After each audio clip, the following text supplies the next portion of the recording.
That's one you Yes, wanted. sir. All right, we're back.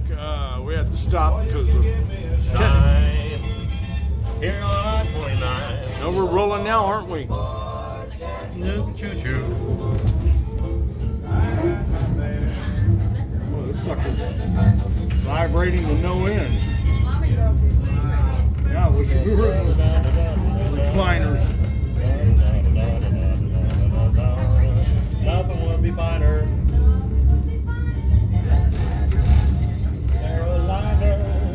I'm gonna put it back on I you. don't know the words of that one, I don't either.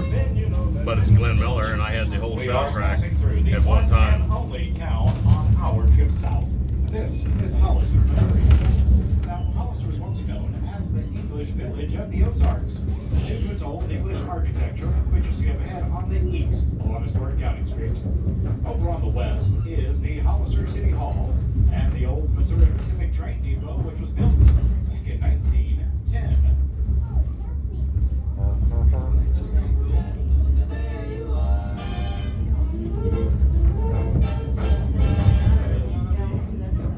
A certain party at the steakhouse. Yes, I don't sir. remember it being like this before. I guess the older it gets, the bumpier it gets, huh? Probably. That's you. The older you get, the bumpier you get. Yeah, something like that. Barnhart, Watchman Security. Here on the Chattanooga Choo Choo. Coming to you live here on Oldies. KC loves oldies. There you go. Yeah. Well, now we're not on any of them. We're Hit on on a you. minute to spare. Now we're on YouTube. And it is named for all Gosh. those wild turkeys that roam these hills. Now, along these waterways, you'll probably see some ducks, geese, Clear water right there. Yeah. Pelicans, great blue heron. And you just passed one a moment ago. Other wildlife in the area include white-tailed deer, coyote, fox, and even a bobcat. And occasionally, we have had black bears that wander up here from Arkansas. Up in the hills ahead, you might see a red-tailed hawk flying above the train. Or, more likely, a turkey vulture or two. Yes, these turkey vultures, or buzzards, as they're known around here, well, they are rather common birds here too. They were a large black bird with wingspan just nearly 6 feet. Yeah, I realize I agree. that old buzzards are all that attractive to look at them. That was an old Matter of buzzard. fact, I was going down the road and one To go back to you, it's got nothing but trees. Trees here. They're talking about buzzards. Like I say, that was one old buzzard. Anyway, That's not us, is it? I don't think so. They always see is trees and trees and trees. Unless you look far beyond the trees to see the forest. A little creek. I wonder if there are little fishies in that little creek. I've seen a few cranes down there. Yeah.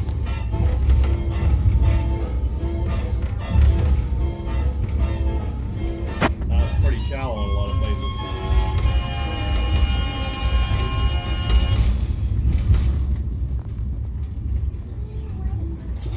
Okay.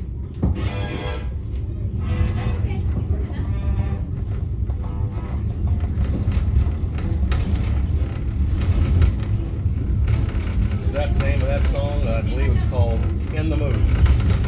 Not this one. But then we cross over the Turkey Creek Bridge, and from there we shall begin climbing a long hill called Tharp's Grade. We will ascend this grade for the next 8 miles. Now, along these tracks, there used to be several long, high wooden trestles. Some of those, well, they were over 100 feet tall. And they sure did create a lot of headaches and expense for the men who had to maintain the right of My way. shoes off. So, in Let's loosen 1907, them up. the Missouri Pacific Railroad began the tedious process of filling in these wooden trestles, which, as you can see, created these man-made earthen embankments we are riding on Vessel with the today. trestles. Now, it did take a considerable amount of Close straight up or and something? for you see there were 84 Oh. trestles crossing 239 Oh, I don't like that. As a matter of fact, it was not until 1980 that the final one was buried. Right now, I want to check out the upper deck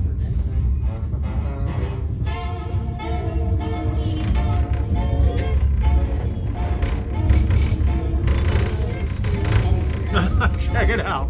Couple recliner. Yeah, Looks yeah. like something out of a car or a truck. Yeah. I can get up to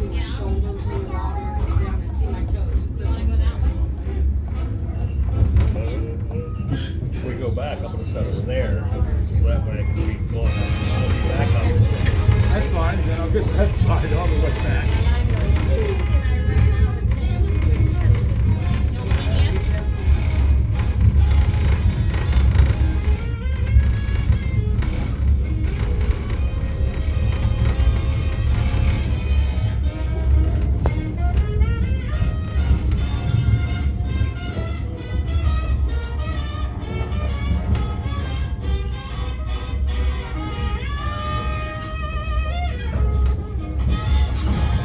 We got some caves we go through too, or tunnels actually. I think there's 2 of them. One of them's quite long. No sense in filming in there. I'll just pause. Take my shoes off. Ah, there we go. Ah, there we go.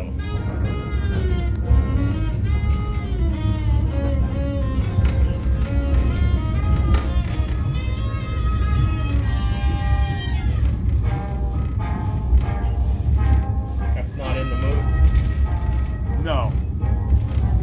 I think that's Perfidia. If they play in the mood, I'll know it. I'll tell you. No, in the movie was dun dun dun dun dun dun dun dun. No, it's a lot faster. That's it. Yeah, there you go. This is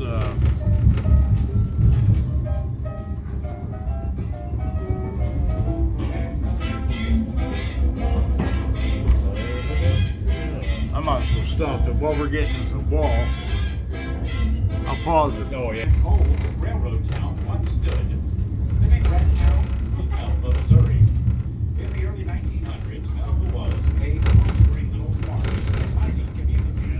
They had lead and zinc mines in the area, and several of the railroad workers, well, they raised their families here.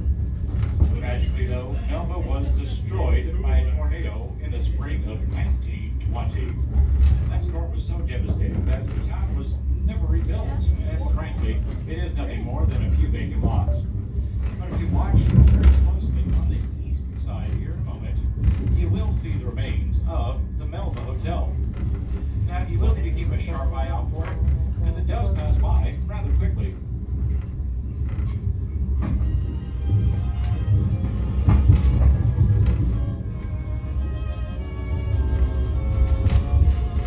Wish Upon a Star. Yep.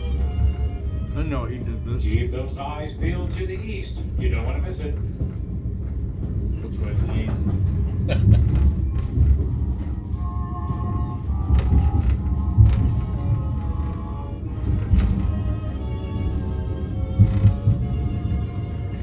And there it is. Is that it? That was it. Probably the post office. Well, I suppose you could say that did become Missouri's first open-air B&B. Yeah.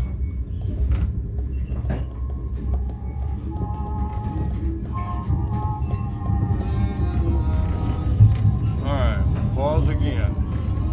Majority of the White River Line was constructed between 1901 and 1906. It did take more than 5,000 men and nearly $12.5 million to complete the 239 miles of track between Carthage, Missouri and Newport, Arkansas. Now, the building of this mountain section That'd be a pretty good ride. really was a big part of this project. You see, the men tunneled through 5 different mountains. They built those 284 wooden trestles which crossed the valleys, and they also erected more than a dozen high bridges crossing the rivers and streams. Now, as for the cost of building this mountainous section, well, that was about $100,000 per mile. And believe it or not, that was 4 times the average back then. But, you know what? This was all said and done. This was a first-class railroad. Now, these tracks were owned by the Missouri Pacific Railroad right up until 1986, when they completed their merger with the Union Pacific Railroad. Then, in 1992, the Union Pacific rented a permanent lease to the Arkansas Railroad, which in turn issued us a track warrant, which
trees out there.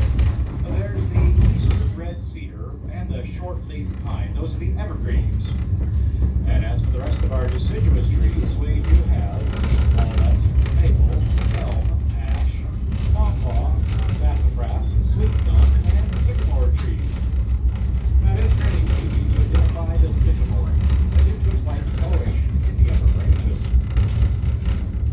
In the early weeks of spring, these hills burst forth with color from beautiful flowering redbud, wild plum, and of course, dogwood.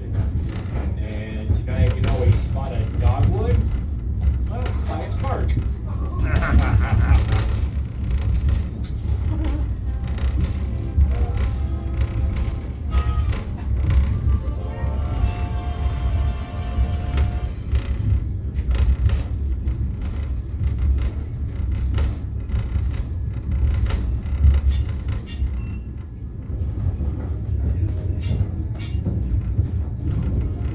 Pause again. Start it again just in case. Must be. They slowed down.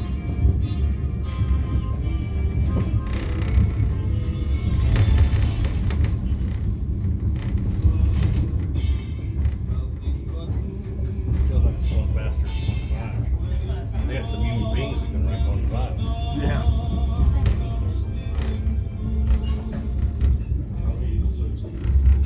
Those ominous clouds. I can definitely get that.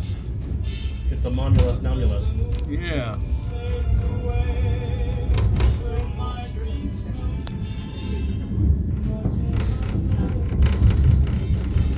Look at this cameraman. We are close to the wall. I was going to say, it looked like we were right next to it, and we were. Up ahead, moving towards the east, there in the distance, where you might notice a area. That looks like an earthen dam. If you missed this one, we will pass by the one here shortly. That is actually part of the runway for the Branson Airport that opened in 2009. But that is not natural. We had to fill that in ourselves.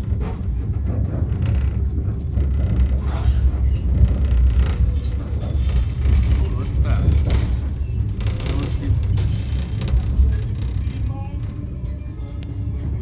Couldn't see it from this point of view.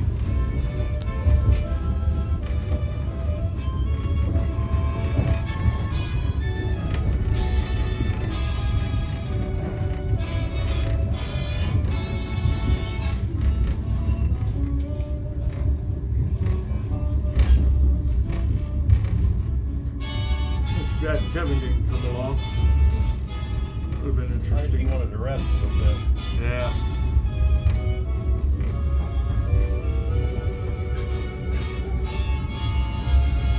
I slept good last night.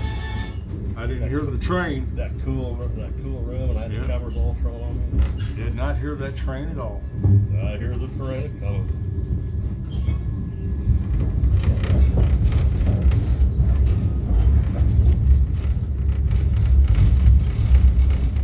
Obvious clouds again.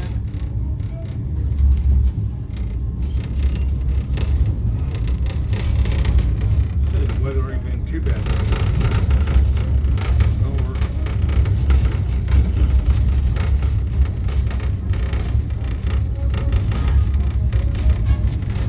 Alright, we'll pause it again. Little brown jug. Little brown jug, yeah. The little brown jug is dynamo.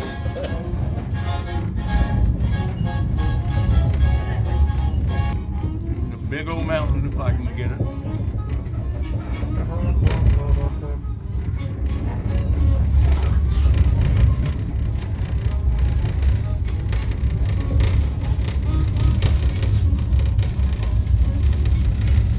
Well, we got the car to ourselves. Dun, dun, dun, dun, dun, dun, dun.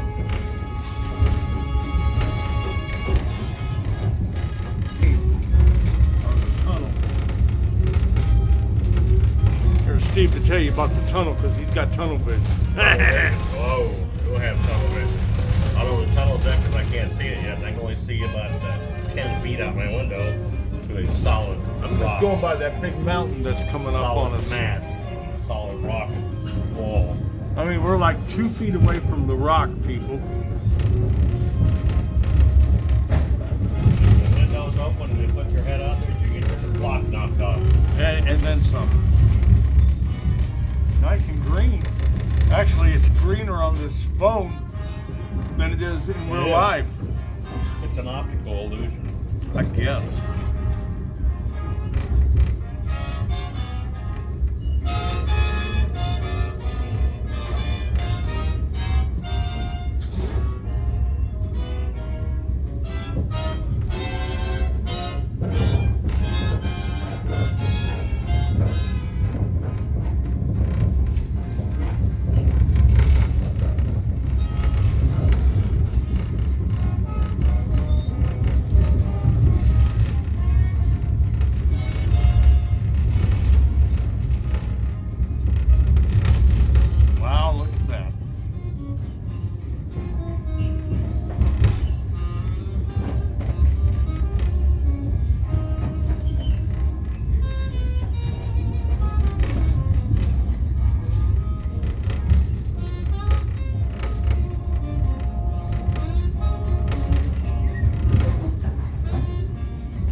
To the state of Arkansas.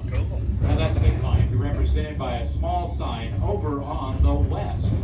And if you blink, you might miss it because it is coming up around the next bit. It is a small white sign with black lettering. It's about 6 inches high and 2 feet long on its post. And it'll be positioned for all of those in the lower levels. So you folks in the domes, well, you might not be able to see it.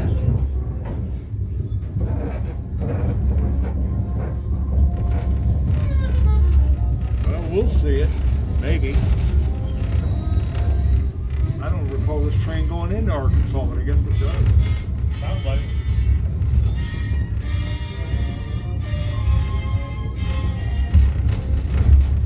And welcome to Arkansas, folks. Coming up is the Crest Tunnel. It was named after the fight at the crest of Clark's Grade, which is the highest point of elevation on our journey at 1,200 feet above sea level. And that is 500 feet higher than the Branson train depot. It was cut through solid rock from 1903 to 1904. We'll get a couple of seconds of the tunnel. Probably won't see nothing. We'll see. This phone is known for making light out of nothing, so.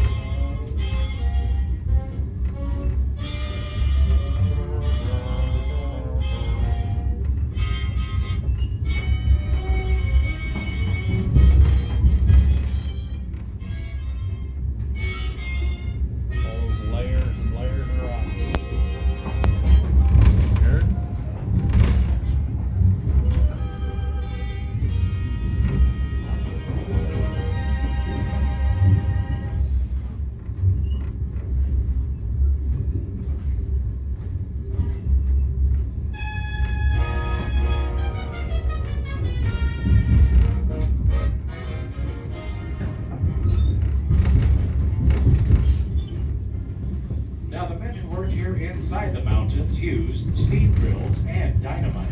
With that, they were able to clear about 5 to 10 feet of rock per day.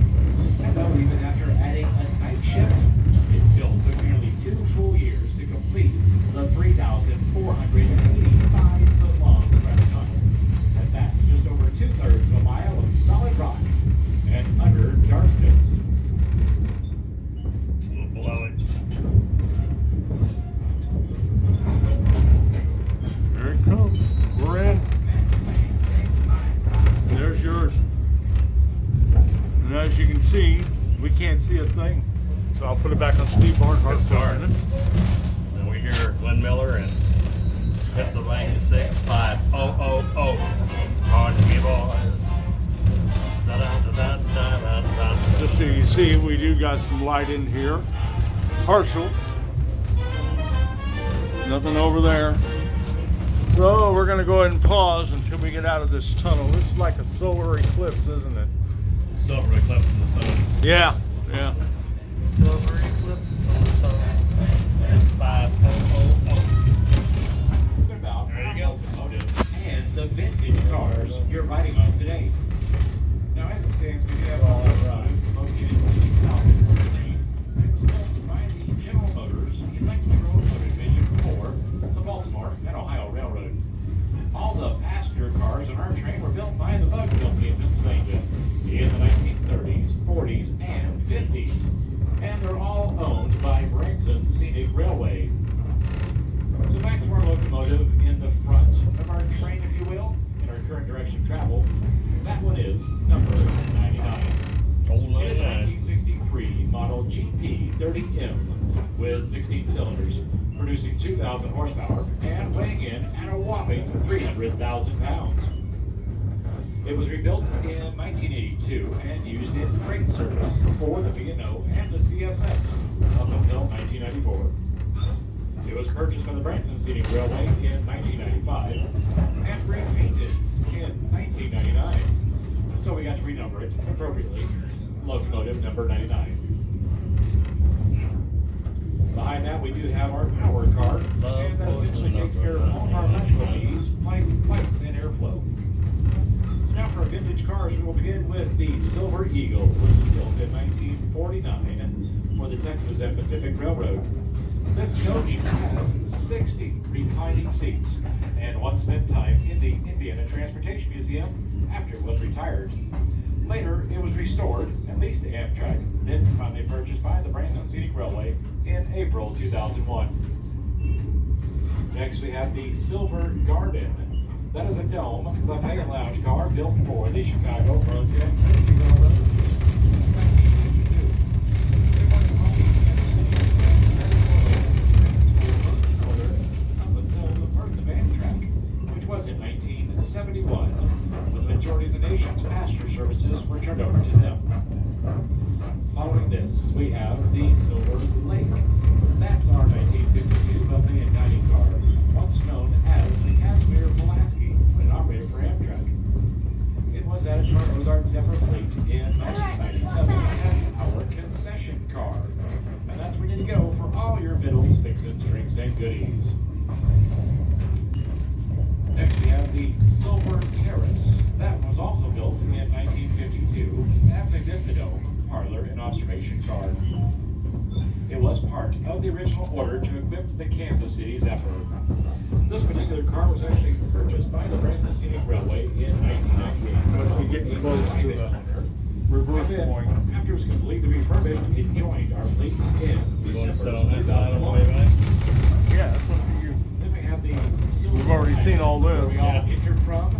That one is a 1947. When we get into the clearing, we'll be there. For the Chicago, Burlington, and We'll be Tennessee way up in the air. It served on the Twin City Zephyr and other Zephyr trains for Burlington Northern up until the birth of Amtrak. Following that, there is a beautiful 48-seat dining car called the Silver Chef, which was built in 1956 for the Village of Railroad. That's our government car. It was used on the Denver Zephyr and later worked for Amtrak on the San Francisco Zephyr. It joined our fleet in 1997, and we use that for our winter trains on Saturday nights. Our final and oldest car today is the Westport. It was built in 1939 for the Atlantic coastline. It actually worked on the Champion train, which was known to take rich payments from New York to Florida on vacation. We also use that for our Saturday evening dinner trains, which was such a delightful experience. Recreate dining pleasures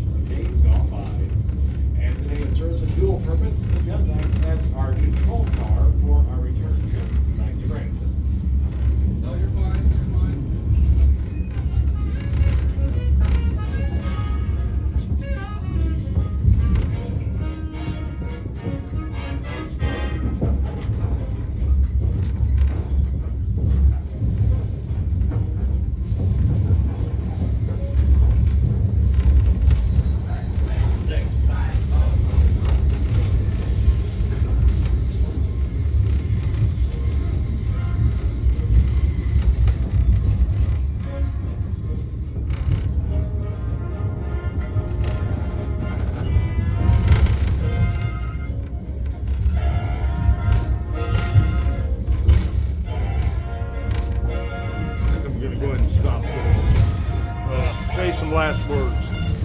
Oh, rocking me to sleep. We're out of here.